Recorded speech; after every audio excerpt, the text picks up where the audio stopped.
दोस्तों, आज हम बात करेंगे उस महान शख्सियत के बारे में जिसने मुसलमानों का नाम फिर से रोशन किया, जिसके पिताजी एक ऑटो ड्राइवर है और जिसकी माँ दूसरों के घर में बर्तन साफ किया करती थी और जिसका जीवन बहुत ही गरीबी में बीता हुआ है। जी हाँ, हम बात कर रहे हैं मोहम्मद सिराज की, जो आज करोड़ों दिलों पर राज करते हैं। वही मोहम्मद सिराज जो क्रिकेट में भारत का नाम रोशन किया है और इन्होंने कई सारे रिकॉर्ड तोड़े हुए हैं। तो आइए जानते हैं इनका जीवन परिचय। हिंदी भाषा में एक मशहूर कहावत है, मंजिल उन्हीं को मिलती है जिनके सपनों में जान होती है। पंखों से कुछ नहीं होता, हौसलों से उड़ान होती है। दुनिया में ऐसे बहुत से स्पेशल लोग हैं जिन्होंने इस कहावत को सच करके दिखाया है। अभी हाल ही में इस लिस्ट में हमारी भारतीय क्रिकेट टीम के उभरते हुए सितारे का नाम भी जुड़ गया है। क्रिकेट भारतीय लोगों के लिए सिर्फ एक खेल नहीं बल्कि जुनून है। यहाँ हर कोई क्रिकेट या क्रिकेटर्स का दीवाना है। इंडियन क्रिकेट टीम में शामिल होने के लिए तो काफ़ी लोग को मेहनत करनी पड़ती है, लेकिन लोग क्रिकेटर्स के टीम में शामिल होने से पहले की मेहनत और उसके स्ट्रगल के बारे में नहीं जान पाते। आज हम इंडियन टीम के लिए एक ऐसे ही क्रिकेटर के बारे में जानेंगे। हैदराबाद की तंग गलियों से स्टार बनकर निकला, एक ऑटो ड्राइवर का बेटा। सपनों का अगर जगी आंखों से देखा जाए तो वह सच होते हैं, खासकर तब जब आपके अंदर लगन और कोई कमी ना हो। मोहम्मद सिराज का जन्म 13 मार्च 1994 को हैदराबाद के एक छोटे से मुस्लिम परिवार में हुआ। उनके पिता का नाम मोहम्मद गौस था, जो हैदराबाद में ऑटो रिक्शा चलाने का काम किया करते थे। उनकी माता का नाम शबाना बेगम है, जो घर की आर्थिक स्थिति को सुधारने के लिए, परिवार की मदद करने के लिए वह दूसरों की घरों में जाकर साफ सफाई किया करती थी। इनके परिवार में सिराज के एक बड़े भाई मोहम्मद इस्माइल भी हैं, जो इस वक्त सॉफ्टवेयर इंजीनियर है। सिराज के घर में मुख्य कमाई का स्रोत उनके पिता ही थे। उनके परिवार की आर्थिक स्थिति इतनी खराब थी कि एक तंग गलियों वाली बंजारा हिल्स बस्ती में किराए के मकान में रहते थे। सिराज ने अपना सारा बचपन इसी घर में रहकर गुजारा। सिराज ने अपने स्कूल की पढ़ाई हैदराबाद के एक छोटे से स्कूल से की। इन्होंने 12वीं तक की शिक्षा ही प्राप्त कर पाई।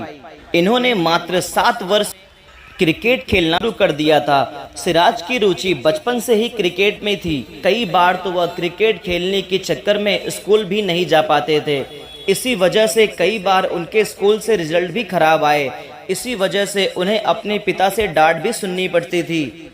सिराज के बड़े भाई इस्माइल को उनके टैलेंट्स का अच्छे से पता था, इसीलिए उन्होंने हमेशा क्रिकेट खेलने के लिए सपोर्ट करते थे। सिराज का मानना है कि उनके बड़े भाई ज़्यादा सपोर्ट करते थे।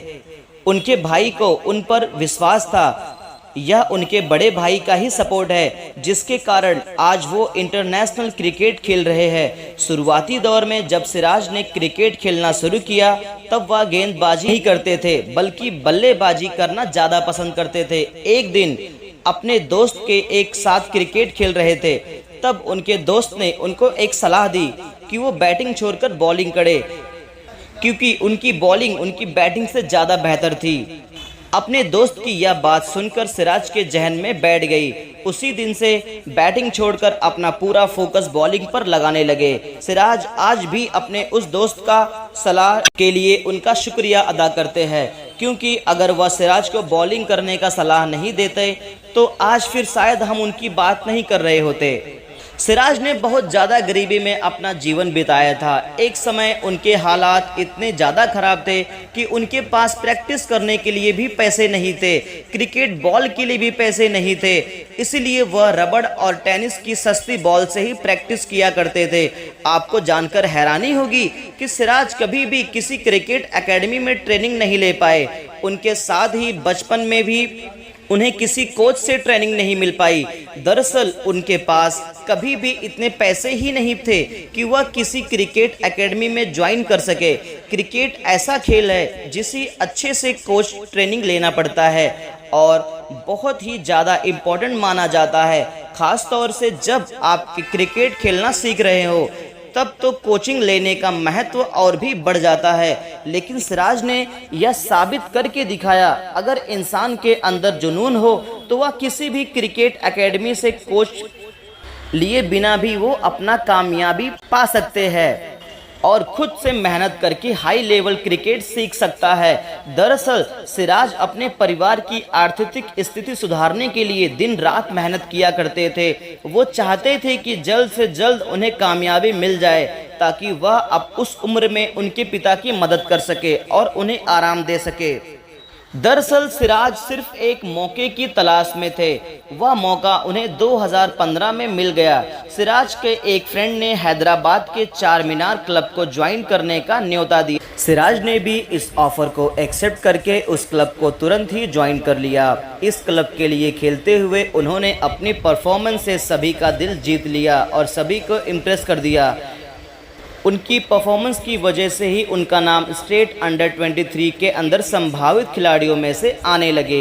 हालांकि उन्हें आगे कई मौके मिले और कई नहीं भी, लेकिन उन्होंने खुद को बेहतर बनाने का पूरा समय बिताया।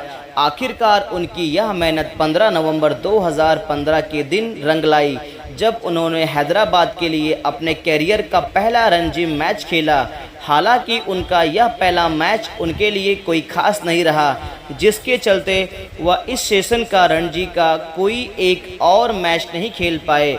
सिराज अपनी पहचान 2016-17 के सेशन के रणजी में बनाई। यह उनके लिए सबसे बड़ा टर्निंग पॉइंट साबित हुआ, जब उन्होंने हैदराबाद को रणजी ट्रॉफी के क्वार्टर फाइनल में पहुंचाने में मदद किया। दाएं हाथ के तेज गेंदबाज ने तब 9 मैचों में 41 विकेट चटकाए। इस टूर्नामेंट में वह तीसरे सबसे तेज और सबसे ज़्यादा विकेट लेने वाले गेंदबाज बन गए। मोहम्मद सिराज इस प्रदर्शन से उन्हें काफ़ी फ़ायदा मिला। इसी कारण उन्होंने इंडियन प्रीमियर लीग IPL में अपना डेब्यू कर लिया। रणजी के ज़बरदस्त परफॉर्मेंस की वजह से IPL के सेलेक्टर्स की नज़र उन पर पड़ी। फिर साल 2017 में उन्हें IPL में सनराइजर्स हैदराबाद टीम के द्वारा 2 करोड़ रुपए 60 लाख में खरीदे गए। यहाँ पर गौर करने वाली बात यह थी कि सिराज का बेस प्राइस सिर्फ 20 लाख रुपए रखा गया था। इसके साथ ही उनके करियर का पहला IPL सेशन होने वाला था, लेकिन इसके बावजूद भी उन्हें इस बड़ी रकम में खरीदा जाना उनके लिए बहुत ही बड़ी उपलब्धि थी। इन पैसों से सिराज ने सबसे पहले अपने माता पिता के लिए घर लिया, क्योंकि पेरेंट्स ने पूरी ज़िंदगी गरीबी और तंगी में बिताई थी। सिराज चाहते थे कि अब उनके पेरेंट्स की लाइफ थोड़ा एंजॉय करें। अपने इस पहले IPL सेशन में सिराज ने कुल 6 मैच खेले। इन 6 मैचों में 10 विकेट चटकाए। उन्होंने अपनी बॉलिंग से सभी को काफ़ी प्रभावित किया। इसके अलावा उसी साल विजय हमारे ट्रॉफी में भी उनकी परफॉर्मेंस बहुत अच्छी रही। इसके बाद वह 2018 में रॉयल चैलेंजर बेंगलोर के लिए खेलने लगे। अब यह IPL में रॉयल चैलेंजर बेंगलोर के लिए ही खेलते हैं। सिराज के बारे में एक इंटरेस्टिंग बात यह है कि 2020 में IPL खेल रहे थे, तब सिराज ने इस IPL के एक मैच में मैडन ओवर दिए। IPL की हिस्ट्री में यह पहले ऐसा बॉलर है जिन्होंने एक मैच में 2 मैडन ओवर दिए थे। तो दोस्तों, इसके आगे उनकी ज़िंदगी काफ़ी रोमांचक भरी रही है, एक फिल्मी जीवन की तरह रहा है। अगर आपको हमारा वीडियो पसंद आया है तो लाइक, सब्सक्राइब, शेयर कीजिए। धन्यवाद।